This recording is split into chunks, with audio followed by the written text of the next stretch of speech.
Cerita mistis penunggu rumah lawas.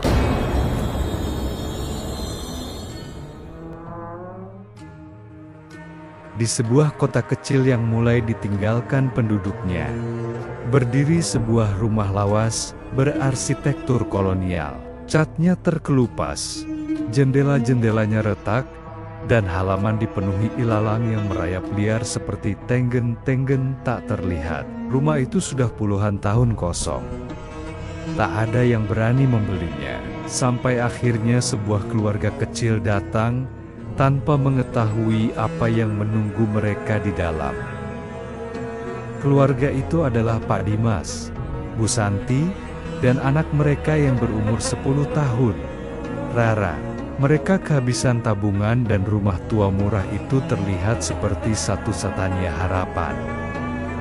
Mereka pikir rumah itu hanya butuh renovasi. Mereka salah.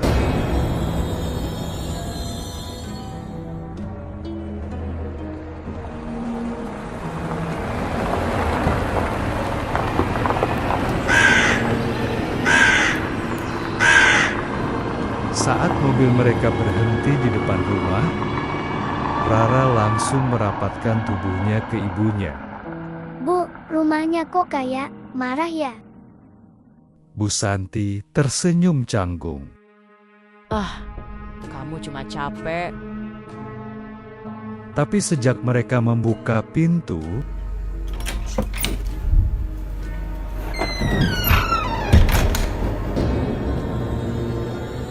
bau apek, lembab dan dingin yang menusuk tulang langsung menyergap seluruh tubuh. Pak Dimas mencoba meminimalisir rasa takut dengan bercanda. Tinggal kita bersihin, besok pasti udah mendingan. Tapi dinding rumah itu seperti menggerutu pelan, seolah tidak menerima penghuni baru.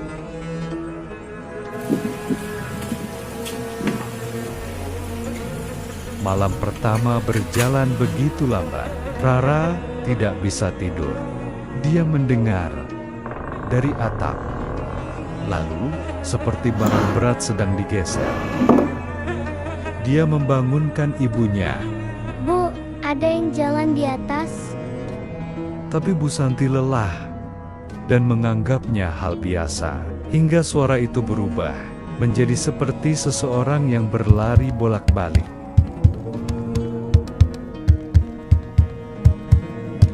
Lalu, suara perempuan berbisik tepat di dekat telinganya.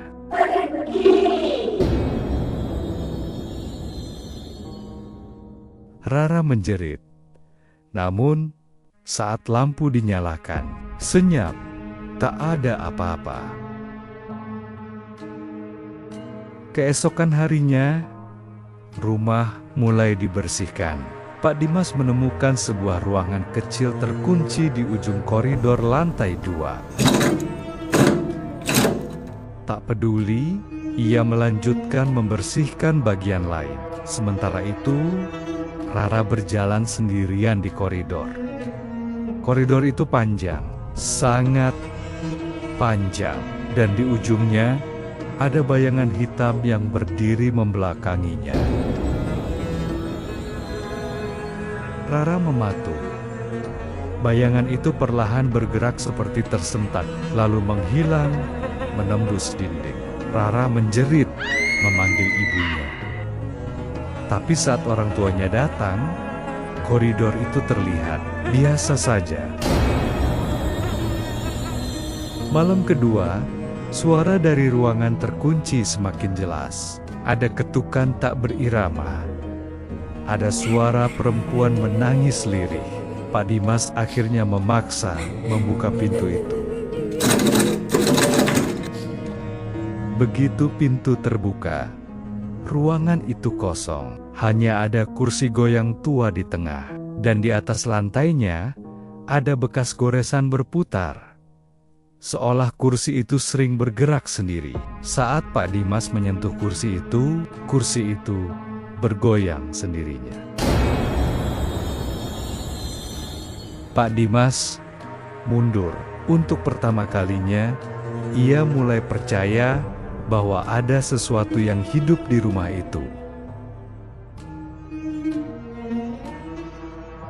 Di warung dekat rumah, Bu Santi mencoba bertanya kepada warga. Warga hanya saling pandang, lalu menunduk. Rumah itu dulu dihuni seorang ibu dan anaknya. Kata pemilik warung akhirnya, ibu itu hilang, anaknya ditemukan meninggal.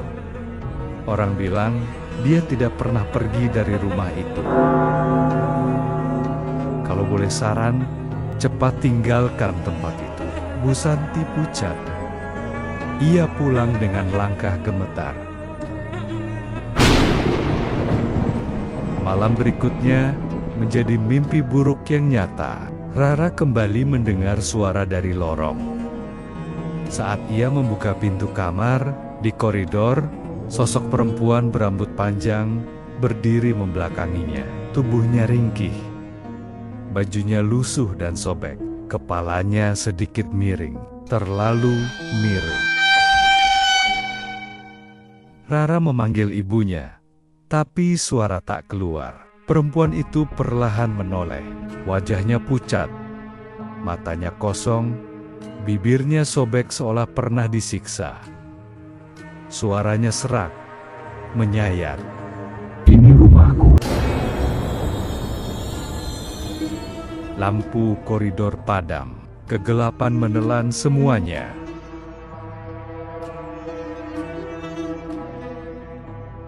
Pak Dimas panik dan memutuskan mereka harus pergi malam itu juga. Mereka mengemasi barang seadanya. Namun saat menuju pintu depan, pintu itu menutup keras. Rumah itu bergetar seperti marah. Tangga berderit sendiri, pintu-pintu terbuka dan menutup dengan keras. Suara perempuan dan anak kecil bercampur menjadi jeritan yang saling bertumpuk. Rara pingsan dalam pelukan ibunya. Pak Dimas memanggil nama Tuhan berulang-ulang. Tiba-tiba semuanya berhenti. Rumah kembali senyap. Pintu depan perlahan terbuka sendiri. Mereka langsung melarikan diri tanpa menoleh. Keesokan harinya mereka kembali bersama polisi dan tetangga. Rumah itu tampak berbeda. Tidak marah, tidak bergerak. Namun di kaca jendela lantai atas, terlihat samar sosok perempuan berdiri memperhatikan mereka. Tersenyum seakan menunggu penghuni berikutnya. Keluarga Dimas pindah kota dan tak pernah kembali. Namun hingga hari ini, rumah itu masih kosong. Masih menunggu, masih lapar.